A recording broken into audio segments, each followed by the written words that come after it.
A marathon. A race which is 26.19 miles long. Actually, before I go any further, how many here have run a marathon? Wow. Yeah. That would be the distance from the I-29 exit here in Beresford to the I-29 exit at T, next to Marlin's. It's almost exactly 26.1 miles. Can you imagine running from Beresford to T? Just walking down the on-ramp past Burger King from the top of the on-ramp down to the freeway is a long ways to walk.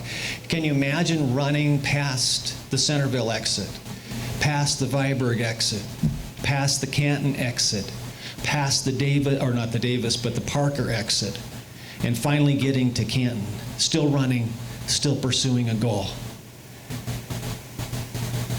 1 Corinthians 9:24 through 27 says this: "Do you not know that those who run in a race all run, but one receives a prize? Run in such a way that you may obtain it. And everyone who competes for the prize is temperate or self-controlled in all things. Now they do it to obtain a perishable crown, but we for an imperishable crown. Therefore I run thus, not with uncertainty, and thus I fight, not as one who beats the air. But I discipline my body and bring it into subjection, lest when I have preached to others, I myself should be disqualified." Paul here points out the similarity between the path of a focused, disciplined athlete and what should be the path of a focused, disciplined follower of Jesus Christ. If we go into Hebrews 12:1, it brings the camera in a little bit closer. It says, "Therefore, we also, since we are surrounded by so great a cloud of witnesses," so the focus is not just on the runner here, but also we see the crowd lining the road on both sides. It says, "Let us lay aside every weight and the sin which so easily ensnares us, and let us run with endurance the race that is set before us." I want to show a short video clip which I think epitomizes the cost of running the race and the determination to finish at all cost. This is a marathon. This is at a world-class level, but these are runners finishing a marathon.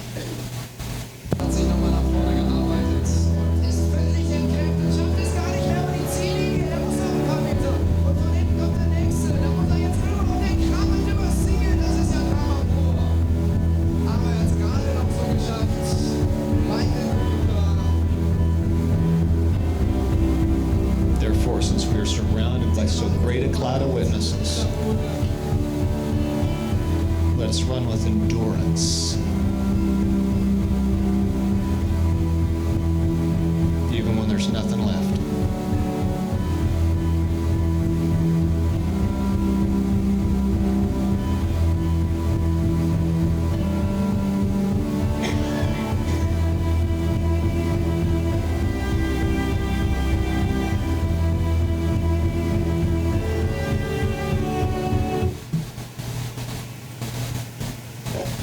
I think it epitomizes the determination to finish the race. And I think when God puts in His word, run with endurance, I don't think He's thinking of me, how I ran the 2 mile in high school. I think He's thinking about that level of commitment, leaving it all on the line. In order to finish well in life or in the Christian faith, we need to finish. It's not enough to say you ran at the start. It's not enough to say that you ran at some point along the way. We need to finish the race that is set before us. Finishing well, it takes getting back to the basics. Finishing well, it takes holding the things of this world loosely. Finishing well, it takes taking care of unfinished business. And finishing well takes staying in the race until your race is done. Too often in the Christian life, we move off of the track and into the stands. We want to be part of the great cloud of witnesses long before our race is done. Finishing well takes staying in the race, our race, until the race is done. So just for clarification, what is the race of the Christian? What is the race for the follower of Jesus Christ? Is it to obey the 10 Commandments? Yes. Is it to love God with all of your heart, soul, mind, and strength? Yes. And your neighbor as yourself? Yes. Is it to take care of widows and orphans in their distress and to remain unspotted from the world? Yes. It's all of these and more. You know, sometimes I have a hard time wrapping my mind around all of the things that could be part of the Christian race. And it's like, well, I was doing that yesterday, but should I be doing this today? I like what Olympic gold medalist and missionary Eric Liddell said. He said this. He said, "We are all missionaries. Wherever we go, we either bring people nearer to Christ or we repel them from Christ." Again, we are all missionaries. Wherever we go, we either bring people nearer to Christ or we repel them from Christ. Folks, our race as Christians is to bring others and ourselves nearer to Christ by doing what God has outlined in His Word. In your home, bring people nearer to Christ. In your school, bring people nearer to Christ. In your recreation, bring people nearer to Christ. In your work, bring people nearer to Christ. Whatever we do, wherever we do it, we should be bringing people nearer to Christ. So how do we know if we're in the race or sitting in the stands? A lot can be told by our speech.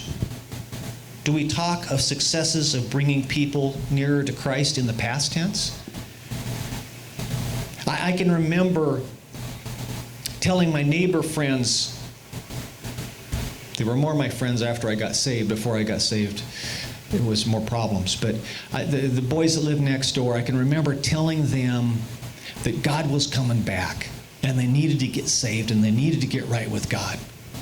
And that really sounds like an in the race statement. But that was 50 years ago.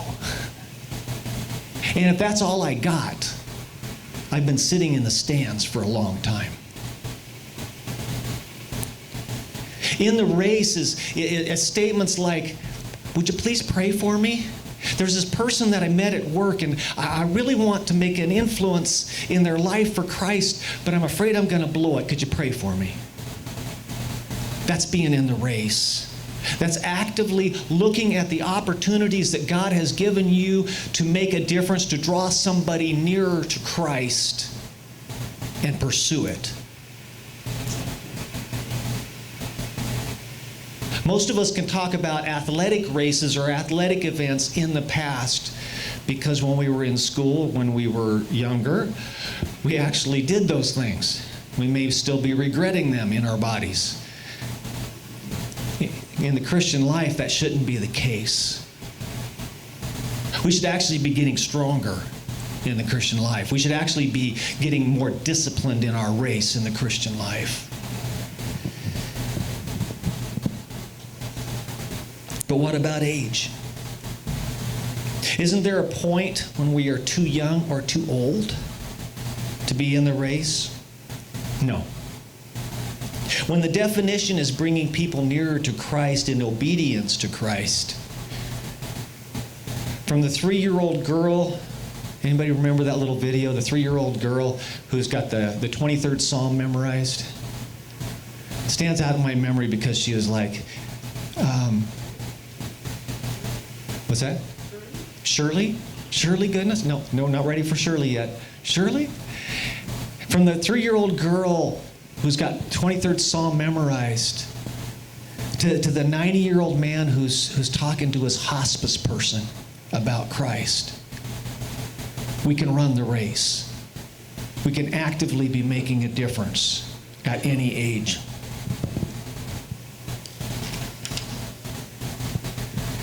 It's not about the speed with which you run. It's about endurance. The closer you get to the finish line, the less reserves of strength you may have. And so you must choose to run with all your heart, because that may be all that you have left. Hebrews 12 gives us some great helps on how to stay focused.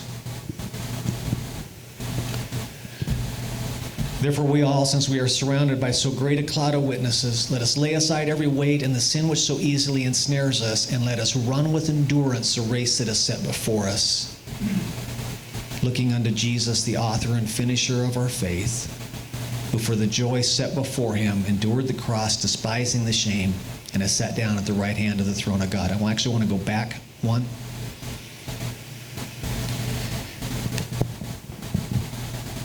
Let us lay aside every weight. What's holding you back? What's holding me back? Fear of the future? Concerns about finances? Unforgiveness? Guilt? Let those weights go. Yes, it's true, the closer we get to meeting God, the more our past faults seem to haunt us. When I was a kid and really messed up, I did not worry a bit about the stern warning I had received, wait till your dad gets home, until just before my dad got home. I was oblivious to the consequences up until I was close to meeting them.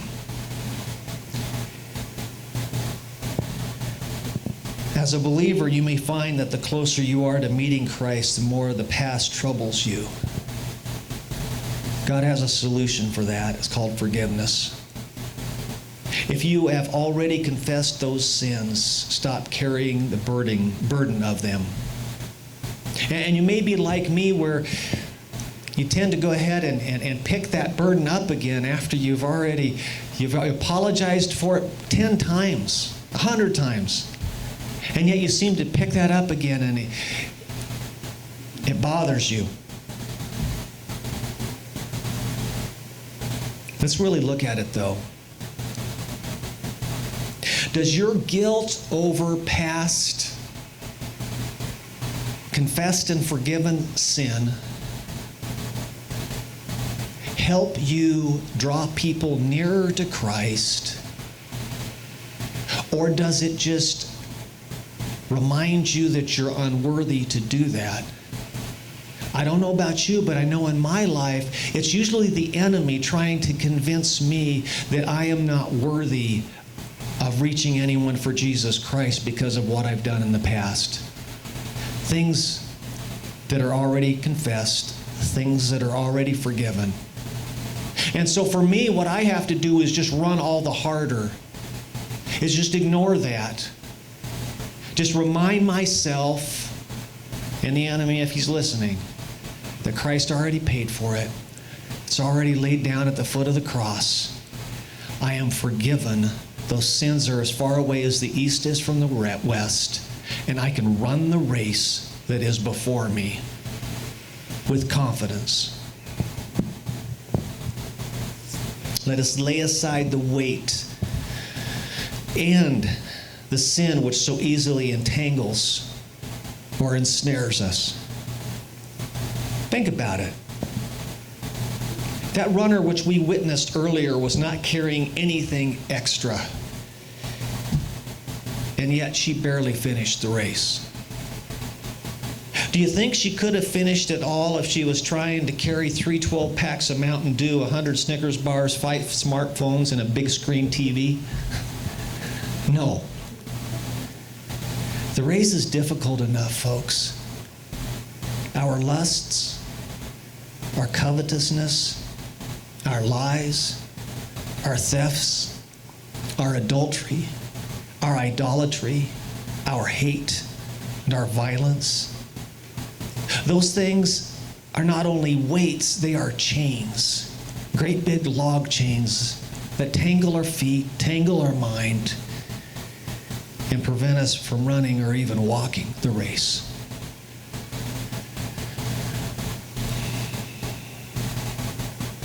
How many times have you heard about an athlete and they're talking about, I've got to get back in race form.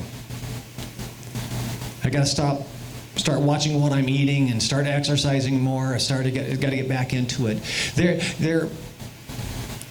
They're preparing, not day in and day out, they're preparing for an event down the road. And so there's times of the year that they probably slack off a little bit and go eat where they want to and don't work out quite as hard. But when they're preparing for an event, they push themselves.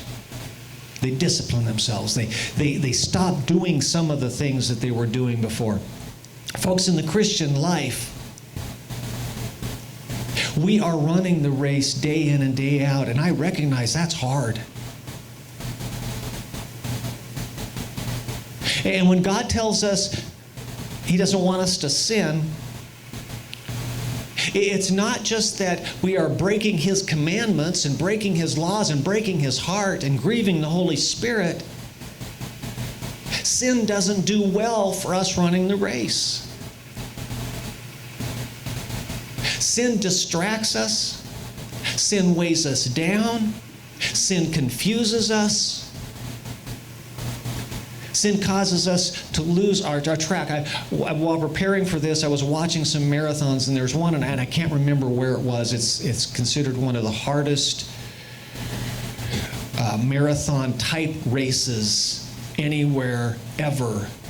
Some person, slightly probably deranged, put it together in this mountain area where you are given, you're given 12 hours to complete each section. And it's walking and running and everything else, and it's uphill and it's downhill and it's through the trees, and in the midst of it you've got like 12 little checkpoints where you got to take a page out of a book that corresponds with the number of your thing, and so you have proof that you went there and come back with it. And there's like 5 people or 10 people that have ever finished the race, because it's those 12 hours to finish, and then you have another 12 hours ahead of you and another 12 hours, and there's people that were 90 hours on their feet trying to finish the race. Now, I can't imagine that. And in the Christian life, God lets us have sleep and nourishment. But folks, we are in a race that will continue until the day we die and we go home. And you may have chosen, and there's Christians that, I'm just going to say there's Christians that have chosen 10 years ago to go sit in the stands and watch the other runners and cheer the Billy Grahams on and cheer the different Christians on.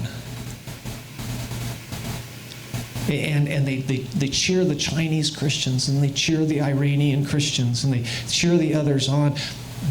There's a position. There's a number. One of those little placards that goes across their jersey. There's one of those numbers for them. They may have set it down a long time ago, but it belongs to them. Nobody else wears that number. Nobody else has that name. And God wants that name, that number, to cross the finish line, running the race. Every single believer is in the race. It also says, looking unto Jesus, the author and finisher of our faith, who for the joy set before him endured the cross, despising the shame, and has sat down at the right hand of the throne of God. Finishing well. Keep your eye on the prize. The marathon runners don't look for a bench to sit on. They don't look for a bed to lie down on. They may desperately want one of those or both of those. What they're looking for is the finish line. That gal that was running, you think that she would have liked to just lay down and stop? Not till she passed the finish line. Jesus had a finish line, the cross, the tomb. And the cross and the tomb were things which had to be endured, but the prize, it says he has sat down at the right hand of the throne of God. The prize. The joy set before him made it all worthwhile. Folks, 1 second in heaven will make all of the obstacles of the race worth it. Paul, looking at the finish of his race, puts it this way in 2 Timothy 4, 1 through 5. It says, "For I'm already being poured out as a drink offering, and the time of my departure is at hand." It says, "I have fought the good fight. I have finished the race. I have kept the faith. Finally, there is laid up for me the crown of righteousness, which the Lord, the righteous judge, will give to me on that day, and not to me only, but also to all who have loved his appearing." That's impressive. What a wonderful statement to be able to make. I have fought the good fight. I have finished the race. I have kept the faith. Folks, if you're a believer and you're alive, which qualifies everyone in this room, I hope you too can say those same words with conviction. But let me make this also clear. This is not a statement to be claimed. It's a statement that must be earned. There was a man I knew back in Oregon. He was ex-military. And he would talk about Mogadishu and the terrible things that went on there with the soldiers and how they would advance and how they'd get trapped and everything else. And the way he talked just put him there, and I asked him what part he was in, and he's like, "Oh, no, I wasn't there. I was just sharing about the guys that were there." We as Christians like to claim the "I have run the race" quotes and rewards in the Bible without claiming all of the horrific persecution Paul and Peter and John and the others went through to earn them. Folks, those rewards are for the ones who are in the race. Those rewards are for those who are actively still running the race. They are not for those who opt out. They are not for those who shrink back. God is not a modern little league, everyone's a winner God. He is a God who loves to see his children swinging for the fence. He's a God who loves to see his children running, staggering, even crawling to finish, but giving it their every last bit of energy. And he's a God who will reward those who run the race. You have a choice how you live your life. You have a choice how you follow God, whether you're 2 or 42 or 82. You can run with endurance a race that is set before you, or you can shrink back when times get tough. Hebrews 10:36 through 39 puts it this way. For you have need of endurance, so that after you have done the will of God, you may receive the promise. For yet a little while, and he who is coming will come and will not tarry. Now the just shall live by faith. But if anyone draws back, my soul, that's God speaking, has no pleasure in him. But we are not of those who draw back to destruction, but of those who believe to the saving of the soul. Folks, the road is long. The race seems unending. But there is a finish line. Pull on those reserves of strength. Leave it all out on the field. It's okay to crawl over the finish line. And it will be so worth it when the hand that is reaching down to lift you to your feet is the one of your Savior.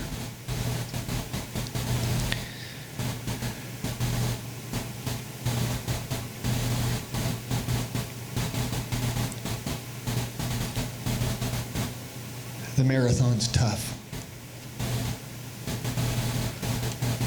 They have Ironman competitions, which are even tougher.